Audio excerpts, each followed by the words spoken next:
อต้อนรับเข้าสู่สปาจำลองจ้าเอาเงินคนมาได้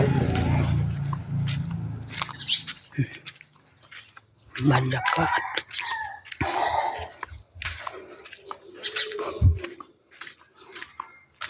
ต้นกระดุมเป็นยารักษาอย่างนอกเขาพูดอยู่ในนั้นลืมแล้ว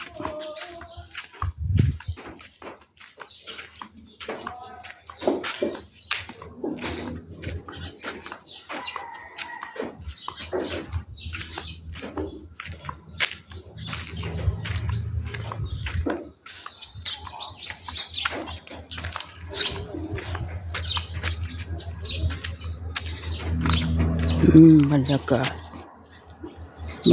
ศตอนเช้าไปแม่รถชนนะเข้าบ้านแม่ว้า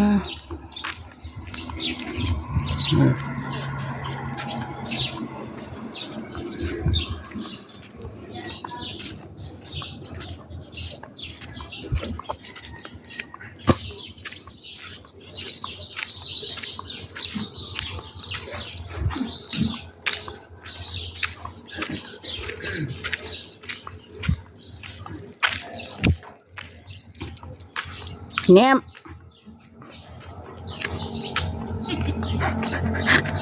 ตาลีมาแล้วบ่ตาลีแล้วนี่มาให้เราบ่ลุกบ่ได้เลยเป็นไฟจากคนบ่สร้างว่าไทย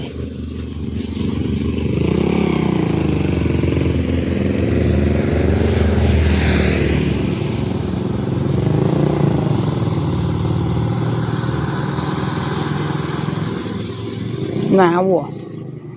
อากาศมันคือมะนาวอ่ะเย็นฮะเย็นไม่ได้ไปหาครูหอยบ่มีโอ้มีใบได้ครัวจะได้ขาไทยหน้าไปแล้วใครคนละว่ามึงอยากก็ไปเอาแล้วหอยนะเฮ้ยโอ้ยหอยกูก็มีนี่บรรยากาศก็มีเห็นไปมาอยู่บรรยากาศตอนเช้านะลุกบ่ได้บึดมือวันเจ็บห้องกระตูนโอ้นอนใครแตกกินยาอันนั้นวะ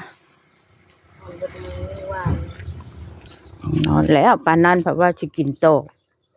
กินยุโตเขาจูดมานะ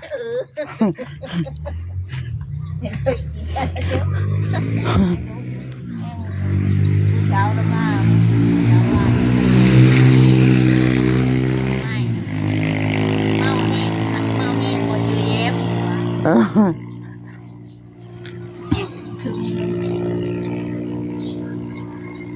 จะหลอกที่บอกมันลุกบ่ได้มาเพื่อนี่นะไปไหมไปแม่มากันตัวนั่นกับตัวดำตัวนั่นไหมตัวถึกมาเพื่อบรรยากาศบ้านกกอกตอนเช้านะคะเช้าเลย7 โมงนี่รถตะเก่งไหมนี่รถตะเก่งรถโดยสารเข้าเมืองค่ะนี่เต็มรถนักเรียนนักลาน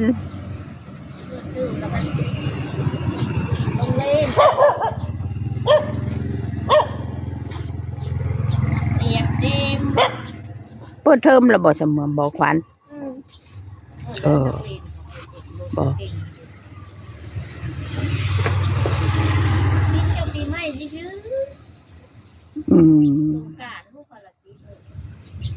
สงกรานต์ก็อีกตึบนึงหาเงินกินสงกรานต์นี้ได้วันนี้จุมบัวได้มีฮะมันเฮิงอยู่กะยาหะพอดีมึงกลมันเนาะ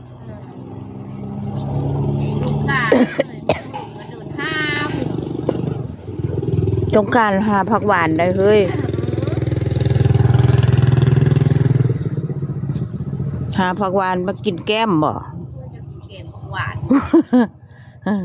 วันได้กินแกงผักหวานไปหาตอนนี้ก็มีได้มันป่งล่ะ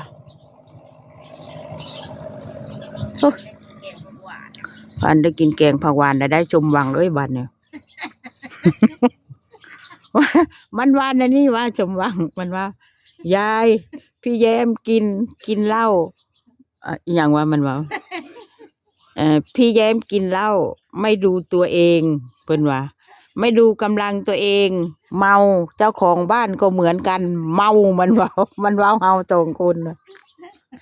เต้น ไอ้บ่เมาก็มาม้วนมันคือบ่เมา อ้าวกินเหล้าแล้วต้องทำยังไง ก็ต้องเมาสิวะ ไม่เมาก็ไม่ใช่เหล้านะแม่เด้มาแล้วตาโล ตะโล ก็มีม้วนแล้วเนาะกินนี่ โอ้บ่แม่นตาลีเด้อแล้วพอต้อยอันนี้ เมามันก็มี แม่นบอกว่าเฮ้ย แล้ว คือดำๆเนาะแม่นรถมันทะละดำหั่น อิตาลี เออมาเช้าปานนี้กูเป็นหนี้งัวลาวไหมแต่หึงผู้ปีใหม่ผมบ่ได้ไปจักเทื่อพอบักดม เมาคือเหี่ยว ยังบ่ได้เบิดได้เหล้าอันนั้นก็ยังอยู่หั่นล่ะ บ่เมาเลยตอนเที่ยวเหนียวอิตาลี อืมจอดอยู่หั่นบ่จอดอยู่เฮือนหมอตุ้ยใส่เสื้อสีแดงคือกูใช้มือนี่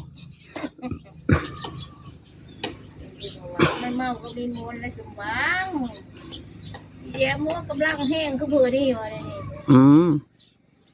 เบิ่งเต้นกับหูจักมันว่ะ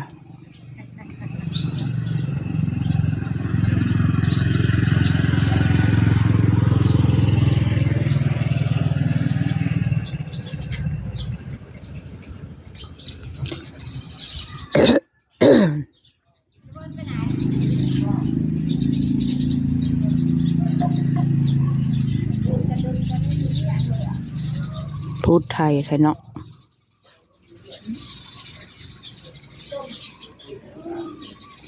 ว่าวไทยใช่ปะเพื่อนแย้มคือว่าวไทยใช่ปะมาแล้วตะลีมาเด้อฉันบ่ได้เงินได้เป็นให้แหละ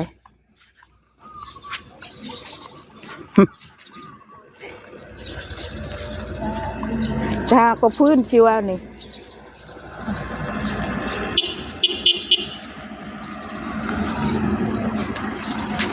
โอ้ยชาก็พื้นไหมชาก็พื้นอยู่ใน พื้น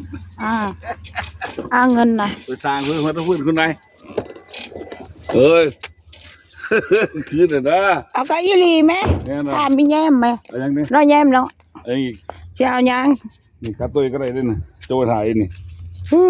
ได้เดี๋ยวนึงเอาเลยไหม อะไร นี่เด้อเอาอกมันน่ะต้มแกงคุณนายเอ้ย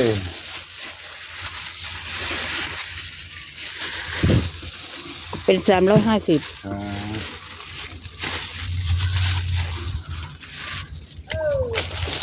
โอ้ยคนตื่นยำใดคนมือใดเขาจังให้ได้คอยว่า โอ้มึงยากดอกข่อยบ่เคยเอายากแค่กับเจ้านะสบาย เด้